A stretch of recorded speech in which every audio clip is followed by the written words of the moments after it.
Cincinnati.com Sports, Beyond the Strikes with Paul Daugherty, presented by JosephAuto.com.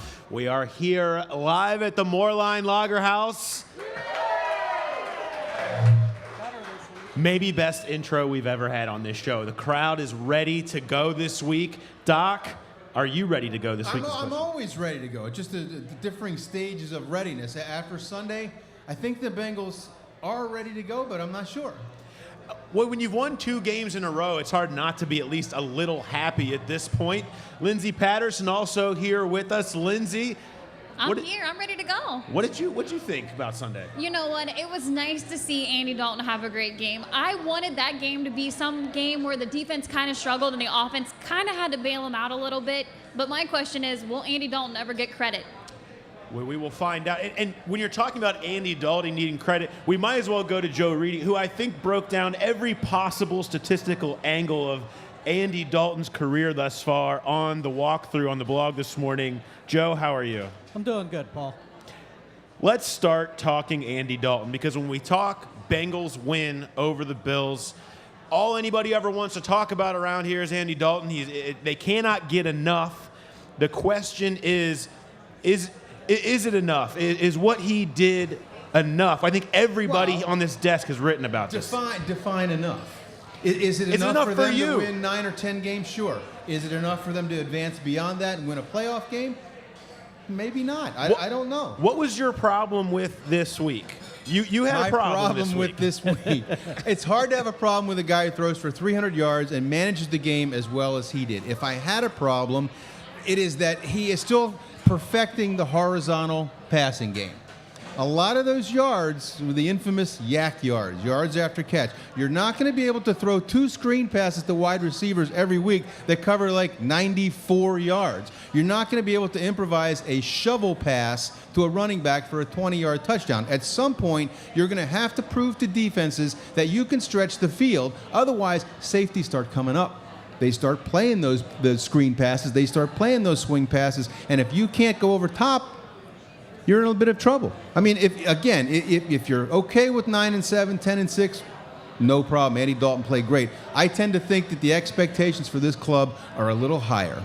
But here is the key with this offense and this passing game that we haven't seen in a while. 2 weeks ago against New England, tight ends had a lot of the catches. That opened things up for the receivers. This week, Buffalo, aggressive, blitzing nature. They didn't deviate from that. You do the screen passes, you do the quick passing game. The biggest problem right now with people wanting to embrace Dalton is he hasn't had that defining signature game where he won on his arm. And I think, Doc, 2004 in Baltimore, that rally in the fourth quarter where Carson brought the Bengals back to beat the Ravens was that defining game early. We've reached 2.5 seasons. We haven't had that. We've had a defining pass week 16 against Pittsburgh to go to A.J. for the game-winning field goal. But we haven't had that defining game where he's won it on his arm, and that's what people want to see. You've had back-to-back playoff trips. I don't know what you want. Let's look at this. Let's talk about this Buffalo game a little bit, because I want to say that he was the 4th quarterback to go to Buffalo this year. Let's take a look at how other quarterbacks did at Buffalo. You had Tom Brady went there. He got the win. He only hit 56% of his passes for 288 yards and a 76 rating. Cam Newton went there in an L, had a 79 rating, only threw for 229. Joe Flacco went there and threw 5 picks and took an L. Dalton throws for 337 with 3 touchdowns, goes over 100 passer rating, and what do we hear? He didn't do it the way I wanted him to do it. That's not right. I think that style points matter. At this point, if you are the Cincinnati Bengals and you want to go further in the playoffs than you've been the last 2 years, it's not just enough to win. You have to win pretty. You have to show that you can dominate a team. You have to show that you have the killer instinct. You have to win a game pretty. But this team ain't pretty. It doesn't matter. This team is physical. You kick that field goal, you go up 27-10 in the fourth quarter, and you stomp on them, and that should have been the final score. That's my complaint. I think this team is really good. I have high expectations, and when you have high expectations, just winning isn't enough. Does this team need to win pretty is the question, Lindsey.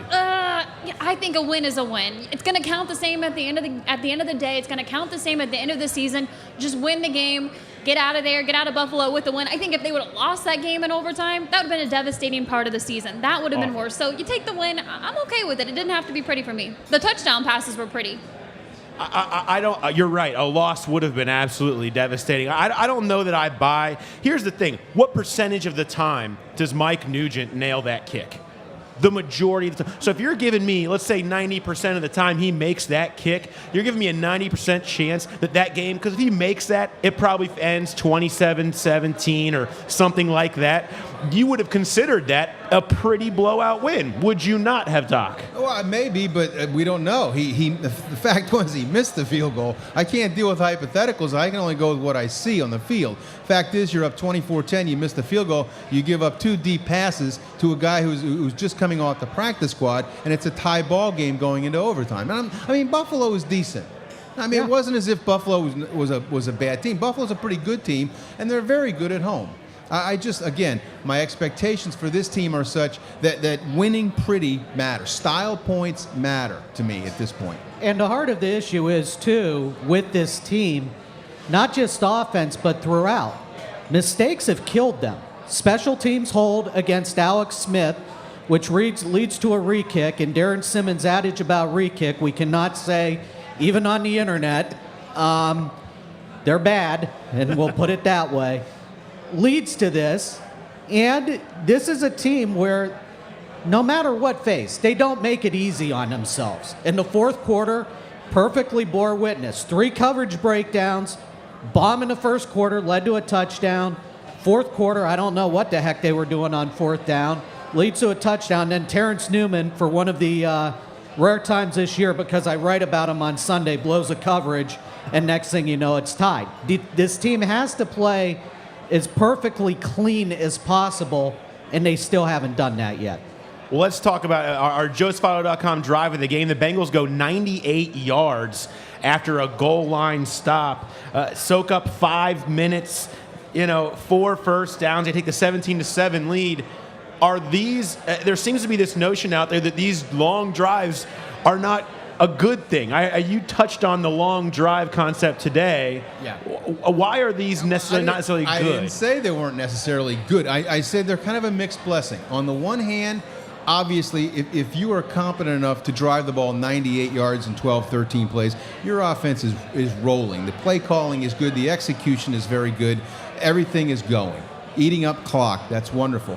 On the other hand, thing that maybe is overlooked is maybe that's what you do. That's a dink and dunk way of scoring points. They don't go 98 yards in 4 or 5 plays. They go 98 yards in 12 or 13. That's great when you have the lead. That's great when you're trying to chew up clock. What happens if they go to Ford Field on Sunday and they're down 10 with 8 minutes to play? Are they going to be able to go 98 yards in 4 or 5 plays? Or are they going to have to go 98 for the rest of the game and they lose by 3? We will see. You talk about that drive that we're talking about ended in a beautiful 18-yard touchdown pass to A.J. Green. The perfect placement, top, high, right corner, where only A.J. Green can get it. Right. Isn't that the concept? Actually, Paul, that was a GOTD, the 98-yarder. Regardless, that pass proved that the types of downfield throwing that you're talking about, those are the types of throws they've been begging for Andy Dalton to make, and you are starting to see more of those. I tend to think that a lot of that is basically, without saying it, A.J., I'm going to throw this ball really high and really deep. You go get it. Yeah. I don't know. I mean, people are giving Dalton a lot of credit for that throw. Maybe it was indeed it wasn't, a terrific You don't throw. think it wasn't in the perfect spot?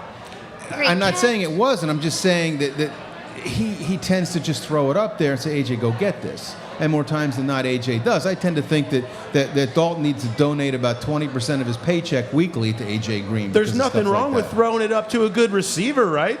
No, but don't make it sound like he's Joe Montana for doing it. No, he's Joe Montana for throwing short passes. We've already established that, Joe. But we've seen cases here from 2003 to 2010 where Carson could have thrown it up to anybody and the receiver would be way over there freelancing, or the other receiver, who knows where he would be. At least this is a smarter team that you've got receivers and quarterbacks on the same page, which I think is good. But Matt Stafford And Calvin Johnson, with as much money as they make, they could probably be cross-donating to each other with how they make each other look good. And I thought it was Talking to really, Marvin a lot, Joe. I thought it was really big just to see AJ Green and Andy kind of get that chemistry back, getting over 100 yards, 6 catches, and a touchdown. I thought that was, that was big. That was key. That's what we want to see. Everyone's asking, where's AJ Green? Why aren't they? Their chemistry's off. These guys have lost it. No, I think that game reassured everyone that they're going to be fine. And I think what we're also learning about that is so much is going to be dictated by the defense. That is the deal here. That is why all these targets exist. That's why 8 players caught balls in this game. That's how this thing works. Is it goes to wherever the defense is deciding they want to they don't want to stop. I give Dalton a lot of credit for being able to find. Well, how many guys did caught passes? 8 players. Okay, 8 guys caught passes.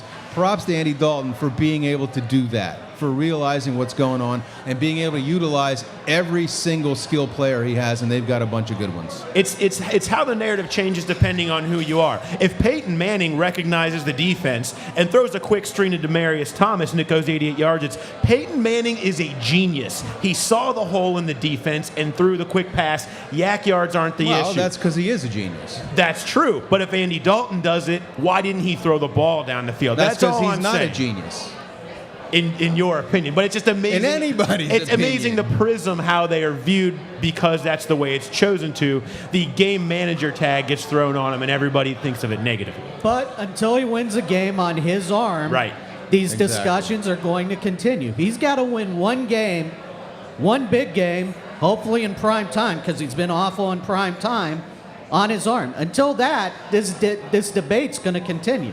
Unfortunately, it will continue. No, I love it. It's good. It's a great debate. We will be here every week talking about Andy Dalton. At least it seems that we will be. But I'm sure you have questions for us, so send them to us on Twitter at #BeyondTheStripes. Also send it to us on Facebook, facebook.com/Cincinnati Enquirer. Make sure you send it to us here. We are thrilled to have everyone here at the Moerlein Lager House, though. And we have a special guest with us. Bengals safety Geirge Iloka is in the house. So we will bring George up here. We will talk to him about how the heck a guy from Texas ends up in Idaho, amongst many other questions. So we'll have that right back here from the Moerlein Lager House.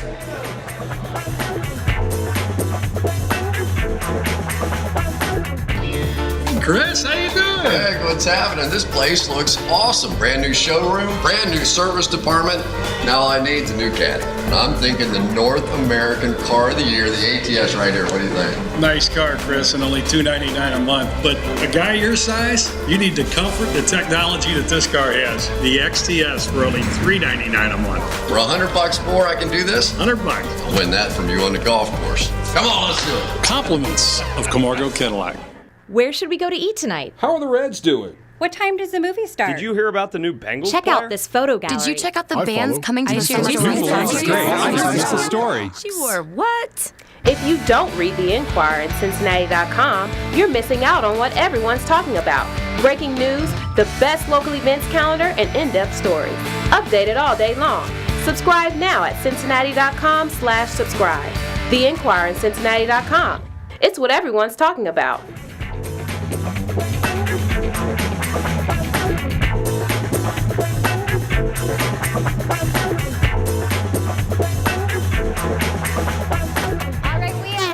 You can send me your tweets, #BeyondTheStripes. Getting set for Geirge Iloka. First guy up says, what's the difference between this season and last season? It seems like you're gaining your confidence. A lot of the defensive guys are giving you a lot of credit this season. What's the difference between this season and last season? And last season is our question here. For you personally, George, what is the biggest difference between this season and last season? Playing this season, I would say that there's more responsibility. Yeah. Being a starter, you have to prepare different, more focus, and know that my play will directly affect the outcome of the game. How wild was it when you came into camp? You knew you were in a battle, but I remember talking to you maybe the first week of camp, and you had been named the starter on the depth chart. I mean, as a guy who didn't play last year, I mean, Right. how wild was that whirlwind early in camp of realizing the target was maybe on your back a little bit? I mean, to me, it was just when you work hard for something and you prepare how you're supposed to prepare. I didn't look at it more so that I was a starter. I just looked at it like whenever I'm out there, I just have to perform. My time will come whenever that may be. And I played well in the spring, and I played well going into camp when they named the starter. And so, for me, it was just another step in the right direction. But to me, the real test is the season and how I play when the season starts and helping out the defense. Things that stand out, just looking at your stats. Number one, no snaps on defense last year, and you've played all but 2 in the first 6 games. And also, you've done it basically with a broken hand, which I think we all remember from Hard Knocks and the incident where that happened. Just how's the hand doing and everything, and what's it been like playing with the cast? It's a challenge, but when you're out there, I don't bring it up because when you're out there, there's no excuses. The other team's not going to take it easy on me just because I have an injured hand. So I try not to think about it. I just go out there and try to do my job as best as I can, and it's getting better. And you're still not able to shake hands. I offered to shake your hand tonight. You gave me your left hand. That's all right. That's all right. It's okay. No problem. I think we all want to know how a guy from Houston, Texas, ends up in Boise, Idaho. And did you take your fly fishing rod up there and catch trout in the rivers? What do you do if you're from Houston, an urban area, and you go to Boise, freaking Idaho? Well, the first thing I picked up was, I never swam or did anything in terms of outside of a pool. In the summertime, you float the river because the campus is right on the river. So I started doing that a lot, and I started liking that. And then one winter time with me and my friend Kyle Wilson, my roommate, he wanted to go snowboarding, and I tried to do that. And it was a first and last time type of thing. A guy from Houston, Texas. You ever see snow before you went to Boise? Never seen snow, never snowboarded, and I'm surprised I wasn't banned from the resort, but my snowboard left me, and it just went all the way down the mountain, and it hit this girl, and I felt bad. And from the top, I was like, watch out.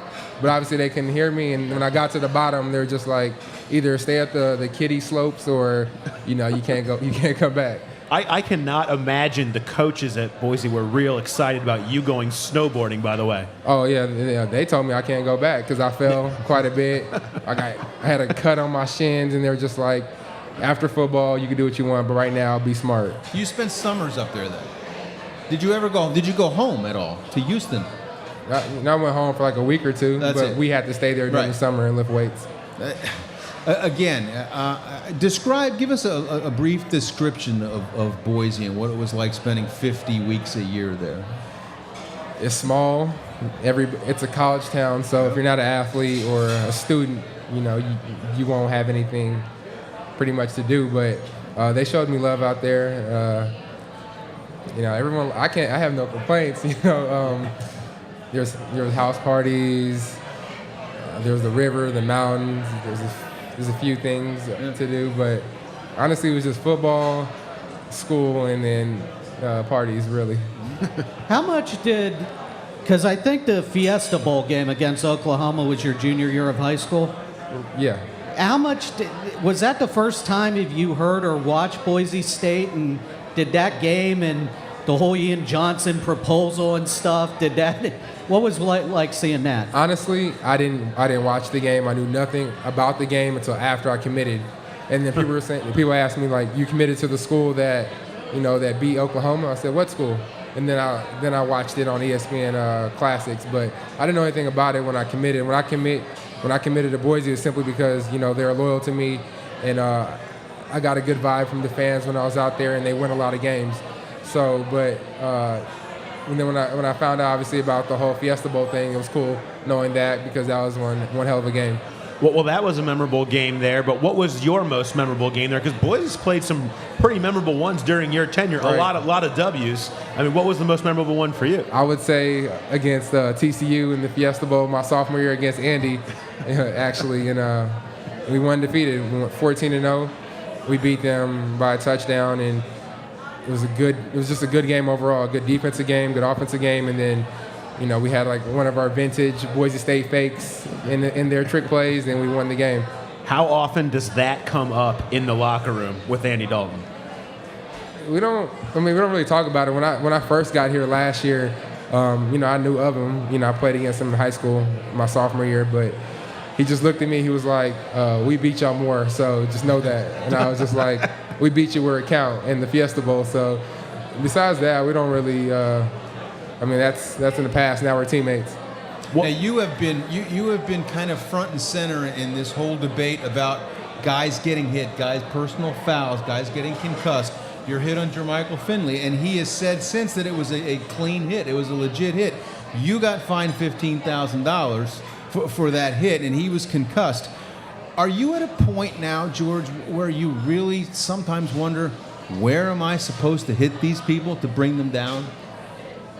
You think about it as a defender, it's real hard as a DB because a lot of the, you know, tackles we have to make are like quick. They're real quick. Like the quarterback's throwing it, you have like half a second to react. But, you know, just my mindset is you can't let that affect you. If, say, I let him catch the ball over the middle for the first down and they eventually score, you let that happen a few times, you'll be out of a job. So, you know, you take whatever, you know. You'd rather be out of a paycheck than out of a job. I'd rather be out of a paycheck than be out of a job or out of a starting job. So you do what you have to do. But honestly, it's getting real hard, you know, because you hit a guy up high, you get fined. You hit a guy low, as you can see from, you know, the games this weekend, they get hurt, then players are calling you dirty. So it's just real hard being in our position, but it comes with the territory. Yeah. And I think in a lot of our positions, it's hard figuring out how the fines were going to come because you didn't get penalized for that.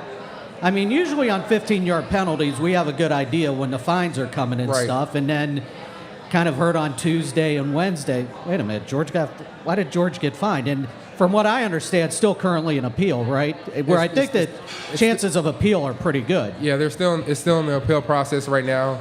Sometimes it takes a few days, sometimes it takes, you know, months. So currently they haven't took the $15,000 out because it's still being under review. I don't know what's taking so long, but you know, I can't complain until they take it out, honestly. And here's another question I have, and this is going to sound crazy to anybody but a football player. The kid Cobb gets hit in the knees on Sunday, the Green Bay guy. Randall Cobb, yep. Yeah, Randall Cobb. I don't know what his status is, maybe you guys do, but he looked like he might be out for a while. Now, if you're an NFL player making a paycheck, would you rather get hit in the head and concussed and sit out one game, or take a shot to the knee like Randall Cobb did and potentially be out for the rest of the year? I mean, I don't play offense, but I would assume they would say they'd rather get hit up high. You know, you get your bell rung, you take a few plays off, you shake it off, and you're good. But you get hit down low, that's possibly career ending. Yeah. So because you're worried about the now. You don't care about 20 years from now. I mean, concussions are going to show themselves and be more obvious. Potentially. Yeah. Right. But you're worried about the moment. Right. I'm getting paid here. This is my livelihood. If I get concussed, for now, I'm out a week. Right. If I get my knee blown out, I may be out of career. Correct. Yeah. So maybe the NFL should start issuing personal fouls for low hits instead of high hits. They should start issuing nothing for anything. It's football. You know, just let it go. For nothing. You know what you're signing up for. Yeah, it's a tough sport. That's how it's been since, you know, you've been little, and it has its plus and its minuses. So when you sign up to play this sport, I feel like you just need to take the good with the bad. Yeah. Do you read up on concussions and their effects? Do you watch League of Denial? Do you keep up with any of that stuff to wonder what could happen? No. I don't really keep. I mean, because you don't. If you look at things like that, then you start second guessing yourself on the field. Like, oh, I don't want to get hurt, and that's how you really get hurt when you play scared and you play timid. Guys get hurt when they're trying not to get hurt. So I don't pay attention to any of those things. I know the risk in playing football, and I'm fine with it. And you know, I just try to pay attention to my body when it's hurt. You know, there's difference between being hurt and injured. So you just have to flirt with that fine line and know when to pull yourself out. Which is really one of the things that the coaching staff stresses a lot, is not playing timid and stuff, because if all of a sudden, say you're going after a guy and you ease up, there could go an Achilles or a knee, and I mean that's one thing too. The carrier sounded pretty like you did things the right way on that hit. Just carry on. Right. Tell us something about playing safety that we don't know. Safety is a pretty cerebral position. I mean, quarterbacks adjust what they do depending on where you are on the field. You've got to know where to be. It's kind of the biggest guessing game on the field, perhaps, is playing safety. But tell us something about playing that position that we don't know. That you don't know? We're usually just as athletic as corners, and you have to be just as physical as linebackers because you have to do both. You'll be put in positions where you're covering receivers, but you have to be down the box, sometimes taking on blocks against tight ends and linemen. So people say that the safety position's the easiest on defense. I beg to differ. Who says it's the easiest? I never heard that. During the draft, they usually say that. Really? Yes. Yeah. Yeah, because I mean that's the thing. Now you look at, I think this year with Kenny Vaccaro and Eric Reed was the first year where you talked about two legitimate first-round safeties, Right. but I think the year you were drafted, high safety might have gone second or third round. Right. That's just how it was. Like my year, they were saying they might not draft a safety for the first 2 rounds just because it's not really a valued position. But I think we keep everything together from the back end to the up front to the D line. Absolutely. Well, hey, we want to Geirge Iloka. We want to thank him for being here with us. But we are not done. George's going to stick around because he has a pretty interesting task at hand this week with Calvin Johnson will come running at him. So we will talk a little bit about the Detroit game with George, preview that. And I believe there might be some yoga in the future, but I'm not going to go ahead and comment too much further on that. Once again, we're here live at the Moerlein Lager House. Thanks, everybody, for coming out and joining us. And we will be right back with more from Geirge Iloka on the Cincinnati.com Sports Beyond the Stripes. Paul Daugherty, presented by JoeSpotto.com.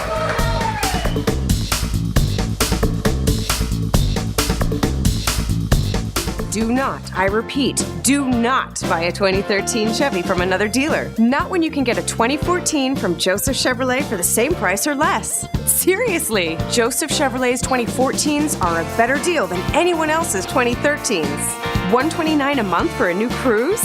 Up to $6,500 off a 2014 Silverado? Now that's a clearance sale. Don't pay more for a 2013 than a 2014. Come to Joseph Chevrolet now.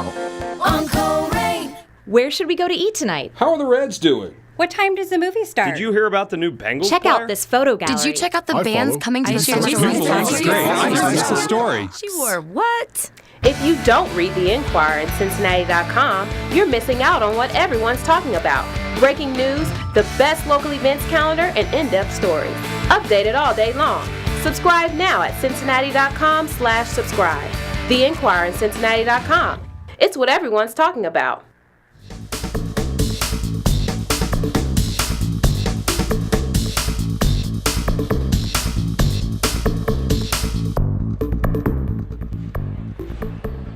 All right, another one for Geirge Iloka. You know the Lions can put up a lot of points. How do you control Matthew Stafford on Sunday?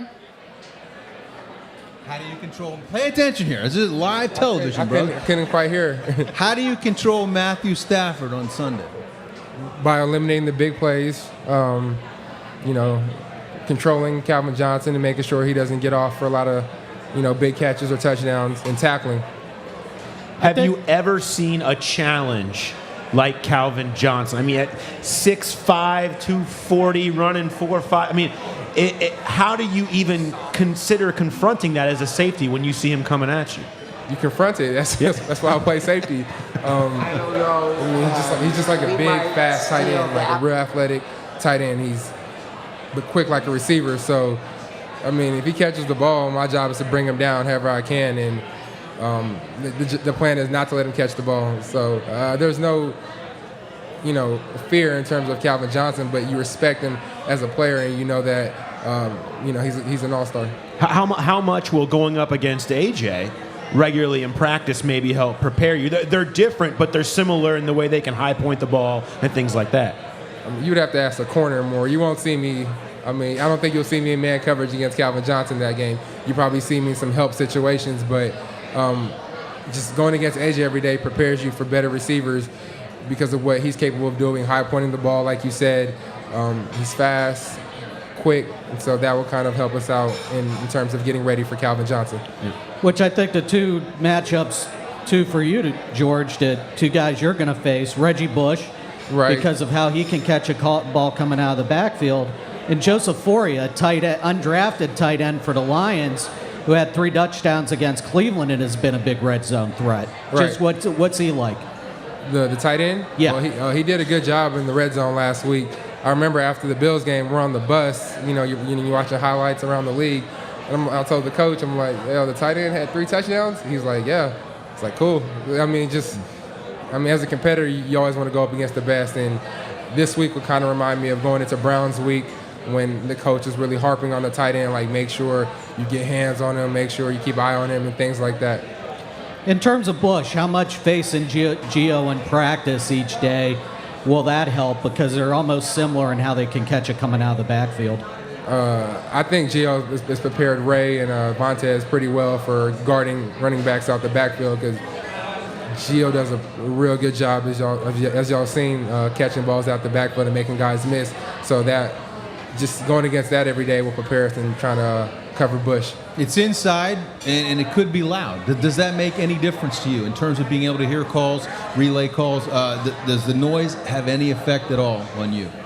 It can affect you, but you shouldn't let it affect you. When we play at home, we tell the crowd to get loud when we're on defense, so we should be used to that. It might affect the offense, but it shouldn't affect us as a defense. The thing about Reggie Bush, and I think is interesting for you coming up as a safety, would you prefer a guy who's trying to truck everybody over a guy who's trying to make you look silly and end up on SportsCenter? I prefer a guy that was slow, can't truck, can't juke, small, tiny, preferably like 18 years old, Now, you're using all these terms on me, Dana. I have no idea what they are. What was the one you talking about with AJ going up high? You high point a ball. Don't you cover truck, sports? High point and truck. I'm an old guy. Truck means like to run over a defensive guy. You need to play right? Madden and Yeah, use the yeah. truck stick. George is looking at me like I got an eye in the middle of my forehead because I don't know this stuff. Doc, I'm surprised you knew what yak was, though. Yak, yeah, yards after catch. I know that. Everybody, the truck stick, the R1 juke button. We get you a Madden game. We'll get you playing. My kid plays Madden, not me. Is there a truck button on the game? Yeah, Oh, yeah. Triangle. I think it's triangle, right? All right. I'm not sure what it is, but I know it works. I know I have one button that I just hit over and over again. That's pretty much my method. So it's not quite the same. I'm staying out of this discussion. Yeah. I usually hit the juke button, but then again, that's me. This game at Detroit, though, it comes in the middle of this 4 road games and 5 game stretch. How much more challenging is it playing on the road? For a defender, is it more challenging? Is it a tougher deal like we all make it out to be? No, for me it's the same. It should be technically a little bit easier in terms of communication for the defense because when we're on D, their offense is up, and so their crowd is not making too much noise. So it's easier for us to communicate and kind of like talk things through before the play. Do you like that? Do you like that us against the world road mentality?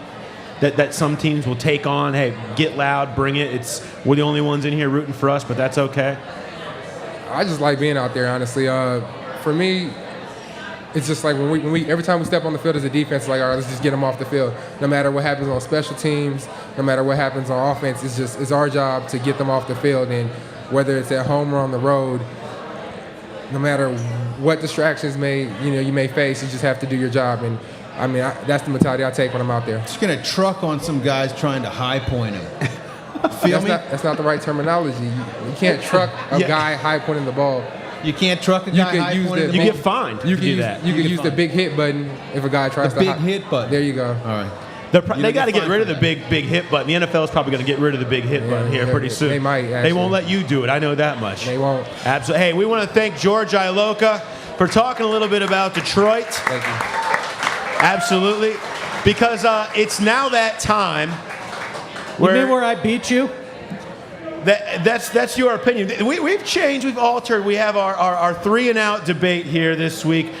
Joe and I go head-to-head on a few topics. Now Doc is going to be the decider. You have admitted you take bribes. I have, but nobody's offered me I have one not yet. offered. We'll see how it goes. If I need it, we'll do 2 now. The third one will come next break. If I need it, I'm going to the wallet.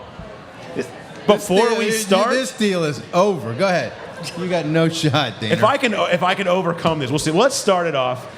Who is the best NFL wide receiver? 2 of them on display this week. Your opinion, who is the best NFL wide receiver? Megatron, no doubt.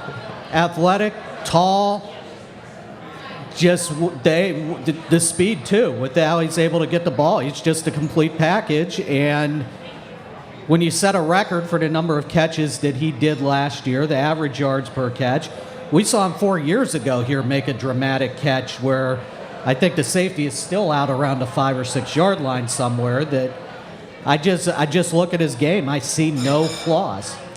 You see no flaws. And I think George would agree with me on this one. I think A.J. Green is the best wide receiver in the NFL.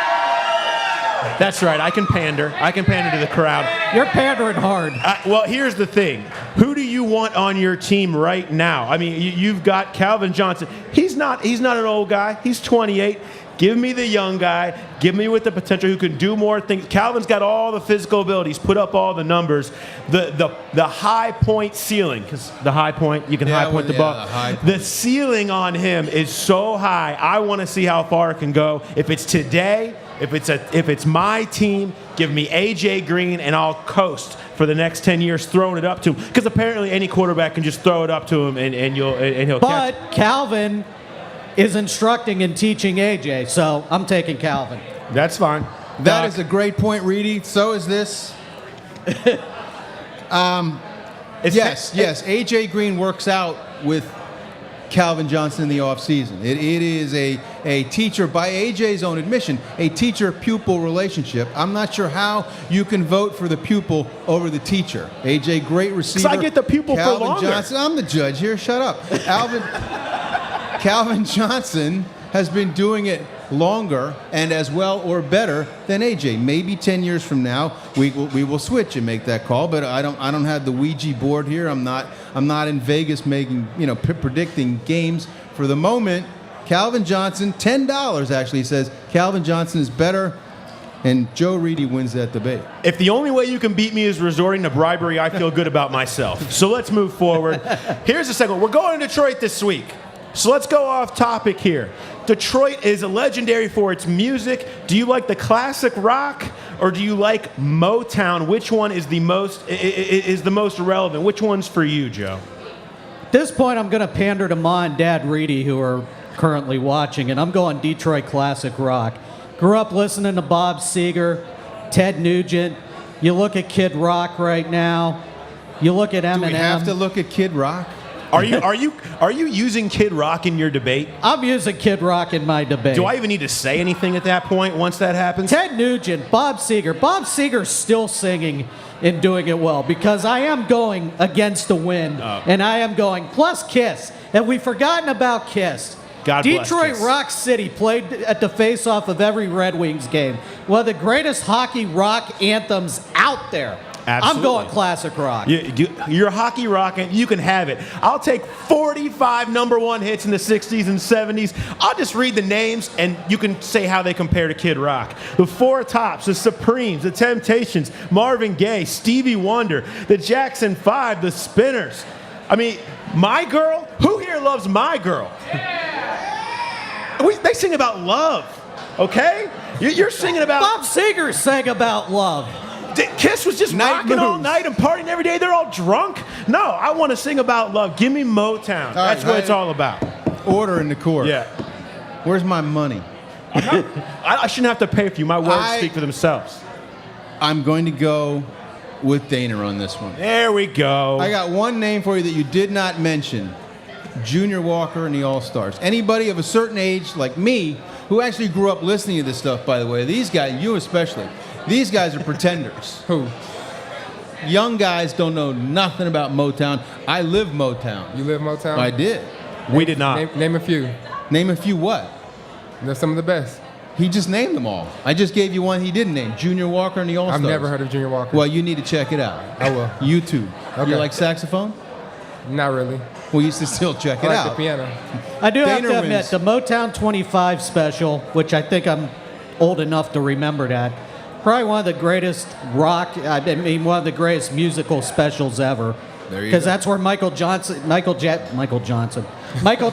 as a solo artist really came alive and did Billie Jean on that show. First, the Jackson 5 Motown did. Let's just not forget that. Thank you, Doc, for being above the money. We're going to finish this off. It's 1-1, so we will find out what happens when we come back and we debate whether you would want Dalton or Stafford right now this weekend. We'll get into that. And, yeah, that's right, Geirge Iloka and Lindsey Patterson yoga. That's coming up next. So thank you, everybody. Thank you for coming out to the Moerlein Lager House here tonight. And we will be right back on Cincinnati.com Sports Beyond the Strike with Paul Daugherty, presented by JoeSpato.com.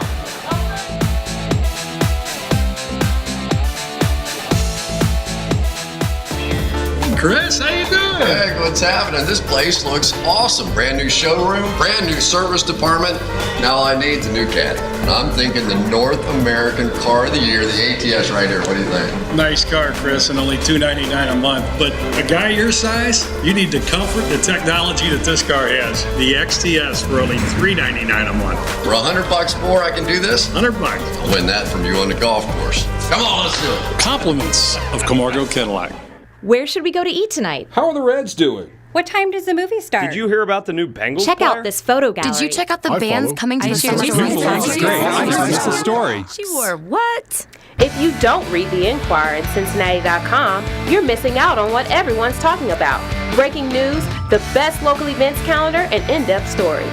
Updated all day long. Subscribe now at Cincinnati.com/subscribe. The Inquirer at Cincinnati.com. It's what everyone's talking about. The Moerlein Lager House is Cincinnati's premier brew pub. The restaurant features impressive lunch and dinner menus, as well as a wide selection of beer and other drinks. The Lager House is also proud to continue Cincinnati's brewing heritage by brewing their own fresh craft beer on site. Conveniently located along the riverfront, the Moerlein Lager House offers spectacular views while you dine. Moerlein Lager House. Celebrate the past, taste the future.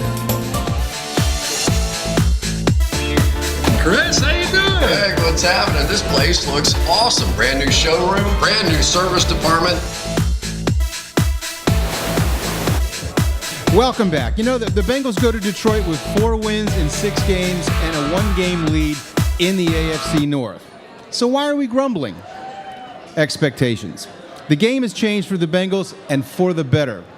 Just winning is no longer enough, not for a team with Super Bowl aspirations. Winning pretty matters. So we nag at Andy Dalton, even after he has a very good game. We question the defense a week after it dominates Tom Brady. We wonder why there's no killer instinct in Buffalo. This is the sort of nitpicking that occurs in towns whose football teams are very good. The Bengals have reached that status here. Dalton still needs to show he can throw downfield effectively. The defense still needs to show it can get up for every opponent, not just the elite ones. And wins should never be expected, not in the parity-driven NFL, but for good teams, wins are the norm, and the way they win is as important as the win itself. Guys? I think you can't deny. I agree with everything you're saying. I think that sometimes gets lost. And I think sometimes it got lost to cross town a little bit in the Reds conversation too. Is the fact that the expectations are so high should be reason to celebrate in this city, particularly considering what the past 20 years have been like. Yeah, and I also think the other thing too is that this team really hasn't played what you would call the perfect game since 2009, Week 7 against Chicago. I think the 45-10 game, defensive domination, an offense that was running on all cylinders, special teams perfect. Or, I mean, the Raiders game last year came close to that, where you would like to have the perfect game or two every season. and they haven't had that. It's almost like winning ugly is the norm, and there's few pretty. Well, to me, I don't want to patronize these guys. I don't want to pat them on the head and say, well, a win is a win. It's hard to win in the NFL and all that, all of which might be true. But this is a good football team. You need to expect a little more. Let's not patronize them and say, well, just because you won, that's great. Winning pretty, winning with style, winning convincingly when you should, I think is important. Right, and I hate to channel Marvin here because I'm about to. Winning in this league is hard, but you would like to have a few easy ones. And I think we thought when they were up 14 early in the fourth quarter, it was going to be easy. And then all of a sudden it's like, oh boy, here we go again. And it wasn't. You would like to, like I said, you'd like to have a few easy ones in there, but there are 10 more games to go. Right. Let's not lose our mind over needing the easy. Speaking of the easy one, I want to move forward. Move forward. Here we go. The game changer right now. Stafford or Dalton today? Who do you want this week? Who do you want, Joe? I'm taking Matt Stafford. Wow. The crowd can't like that. Thank you. The crowd. It's time to boo people. The crowd rarely likes me, but I don't let that faze me. It's part of your haters. thing. The haters fuel me, Paul. They clearly. And God knows I have plenty of them. But Stafford, #1 pick, great throw, can make all of them, good decision making. I think with Stafford, it's kind of been like Carson during his tenure, where you got to look at the people around him, and he hasn't had a lot of good people around him until now. And you look at Detroit now, 4-2, defense is playing better. Last year, they were kind of like the 06 to 07 Bengals, where there were problems off field. Seems like they got it around. I think when you look at Stafford's complete game, I like him right now if I'm starting a team today and the slates are clean. Listen, you described a team that needs a leader. A team that needs somebody that can not make the bad throws, bring people together, try and keep things organized. And they have been disjointed since he's been there. And the thing is, he's never really been a winner. Let's be honest. Go back to when he was at Georgia. They had the #1 team in America and ended up a non-factor in the entire race. Okay, 21-30 as a starter, Matt Stafford, including 0-1 in the playoffs. Andy Dalton, 23-17 as a starter. That means something. We talked all day about not making the big mistake, making the proper throws. I want the guy that doesn't put his team in harm's way. Matt Stafford has done that, not been able to find a way to win. Take all the passing numbers you want. Give me the game manager that knows how to get the win. That's what Andy Dalton has been. Andy Dalton's my guy. Do I get? Go ahead. Rebuttal witness. Yes. The thing is, Matt Stafford, like I said, I look at him, I look at Carson early in his tenure. That was a high-ranked, that was a defense that a lot of off-field issues and stuff. That defense struggled last year. He didn't have a supporting cast. Now that you got Reggie Bush, Calvin Johnson's playing well, the tight ends are playing great, there's more depth. You can see what Matt can do now. And if it's talking about one guy to place on a team with all his tools and everything, I'm taking Matt Stafford right now. But let's not forget one last point here. Would you like to also see his backup? Because he is injury prone. He was the entire beginning of his career. Andy Dalton has started every game. He's never been hurt. He's been able to fight through pain. I don't want a guy that's going to be a China doll back there and force the backup into the game. That's another reason for Andy Dalton. Do I need any more reasons? I'm going to issue my ruling. My ruling is I'm going to defer my ruling until next week. That is weak. I beg your pardon. Contempt of court. It's weak. No, I think we see on Sunday who's the better quarterback. I think we give quarterbacks way too much blame. We give them way too much credit. They got 10 guys around them that they're dependent upon. Joe makes the good point. Stafford has the guys around him now that he has not had before. Andy Dalton has guys around that he has not had before. Let's see who performs better on Sunday.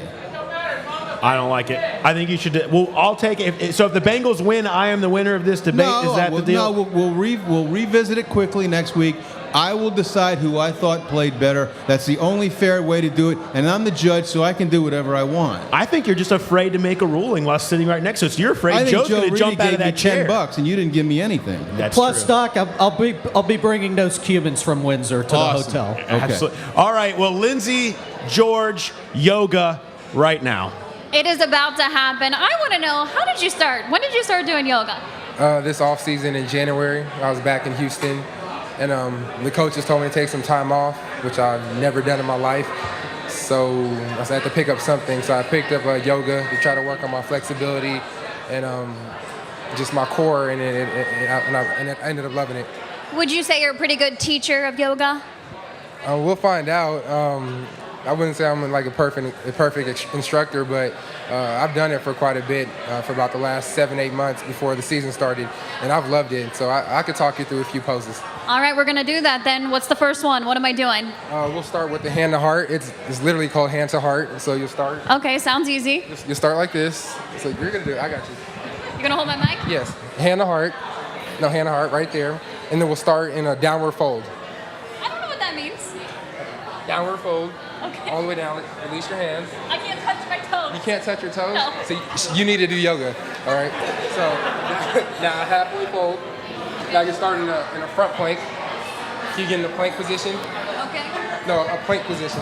Okay, I'm going to have you show me that. I'm not supposed to do it. Be careful. Do not hurt yourself. Plank position right here. And then, I don't have the proper pants on, but you're starting the front plank. So get in that pose right there. Yes, right there. All right, and then you'll get into a downward dog, which is almost everyone's favorite. Correct. Into a lunge. A lunge position. A lunge, like as if you're lunging. Right. Okay. Kick your leg back. There you go. Good. Get a good base. I got you. No. Keep your leg down, like as if you're lunging, and then you'll turn and into a warrior. Other way. Other way. I would just say you're more flexible than I am. What do you feel like the hardest position is? I forgot the name of it, but it was real complicated. There was I actually go to this class downtown. It's called Move Your Hide, and it's real advanced compared to the classes I took in Houston. And these girls, they were in poses that I didn't even attempt because I knew if I attempted it, I would get hurt, and that wouldn't be a good look. So, they're doing like handstands with one hand and 2 fingers on the ground and nothing else. Like, it's pretty crazy. But they have classes from beginners to intermediate to advanced, and I just go there and do what I can and just try to work on the things that could translate to the football field, like hip flexibility, core, and my shoulders. You said there's a lot of girls in the class. Do you ever feel intimidated? You don't want to mess up? They try to like talk me into doing the poses. Like when I first got there, I didn't tell anybody I played football, and then a few found out, and then they were looking at me like, how come you can't do this? How come you can't do that? You're an athlete, and I'm just like, I've never done it before, and I try to keep up, but no, they've been doing it for years. That's what they do, and they're real good at it. Thank you so much for trying to teach me a little bit of yoga. I think, during the commercial break, you can mess with Paul, Joe, Doc, maybe teach them a couple poses. Possible. No. Absolutely not. We want no part of it. Guys, I'm out of breath. Yeah, I think we actually have some explaining to do when we show up at Paul Brown Stadium tomorrow as to why Geirge Iloka was down doing the plank pose on his bad hand at Beyond the Stripes. We apologize in advance of making him do that. Yes, I'm sure you'll hear about it. Well, hey, I want to thank everybody for coming out to the Moerlein Lager House tonight. It was fantastic having Geirge Iloka here. He was great.